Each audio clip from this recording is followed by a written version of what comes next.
মোদির কাছে পদক্ষেপের আর্জি জামা মসজিদের ইমামের। ৪৭-এর চেয়েও খারাপ সময় দেশ। কয়েকদিন আগে বাংলাদেশের হিন্দুদের পাশে দাঁড়িয়ে বার্তা দিয়েছিলেন। কয়েকদিন আগে বাংলাদেশের সংখ্যালঘু হিন্দুদের বাঁচানোর দাবিতে সরব হয়েছিলেন। এবার ভারতে মুসলিমদের অধিকারের দাবিতে সরব হলেন দিল্লির জামা মসজিদের শাহী ইমাম সৈয়দ আহমেদ বুখারী। প্রধানমন্ত্রী নরেন্দ্র মোদীকে এক আবেগঘন বার্তায় তিনি সংখ্যালঘুদের অধিকার রক্ষায় এগিয়ে আসতে অনুরোধ করলেন। দিল্লির জামা মসজিদের শাহী ইমাম বলছেন, এই মুহূর্তে ভারতের পরিস্থিতি 1947-এর দেশভাগের সময় থেকেও খারাপ। কেউ জানে না আগামী দিনে দেশ কোন দিকে যাবে। তার বক্তব্য, দেশের বিভিন্ন প্রান্তে যেভাবে মসজিদের সমীক্ষা চলছে, তাতে শুধুই অস্থিরতা তৈরি হবে। রাজনীতির কারিগররা দেশকে অশান্ত করতে চাইছে। প্রধানমন্ত্রী নরেন্দ্র মোদীর কাছে তার আহ্বান, আপনি দেশের সংখ্যালঘুদের সঙ্গে কথা বলুন, তার মন জয় করুন। প্রধানমন্ত্রীকে পাঠানো এক বার্তায় তিনি বলছেন, নিজের চেয়ারের প্রতি সুবিচার করুন, মুসলিমদের সঙ্গে কথা বলুন, তাদের মন জয় করার চেষ্টা করুন। কিছু মানুষ সাম্প্রদায়িক অশান্তি সৃষ্টি করার চেষ্টা করছে। আমরা 1947 থেকেও খারাপ সময়ের মধ্য দিয়ে যাচ্ছি।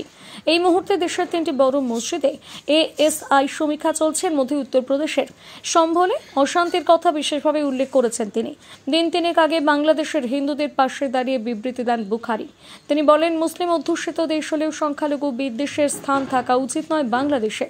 আশা করি বাংলাদেশের বর্তমান প্রধান নোবেলজয়ী মোহাম্মদ ইউনুস সংখ্যালঘু হিন্দুদের ওপর হওয়া অবর্ণনীয় অত্যাচার রুখতে যথাযথ পদক্ষেপ করবেন, আন্তর্জাতিক মহলে নিজেদের সুনাম বজায় রাখবেন। সৈয়দ আরও মনে করিয়ে দেন, বাংলাদেশ মুসলিম অধ্যুষিত রাষ্ট্র হলেও সংখ্যালঘুদের প্রতি অবিচার করার বার্তা দেয় না ইসলাম। তিনি বাংলাদেশ নিয়ে আরও বলেন, বাংলাদেশ প্রতিষ্ঠার পর থেকে আমাদের জাতীয় নেতৃত্ব, মিডিয়া, সুশীল সমাজ এবং প্রভাবশালী মহল শেখ মুজিবুর রহমান, তার কন্যা শেখ হাসিনা ওয়াজিদ এবং তাদের দল আওয়ামী লীগের সাথে ঘনিষ্ঠ সম্পর্ক বজায় রেখেছে।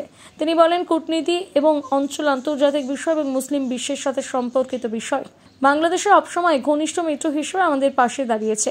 এই মুহূর্ত পর্যন্ত এটি বাংলাদেশের অভ্যন্তরীণ বিষয় ছিল, তবে হিন্দু সংখ্যালঘুদের বিরুদ্ধে চলমান অবিচার, হামলা এবং একতরফা কর্মকাণ্ড নিন্দনীয় এবং অবিলম্বে বন্ধ করতে হবে।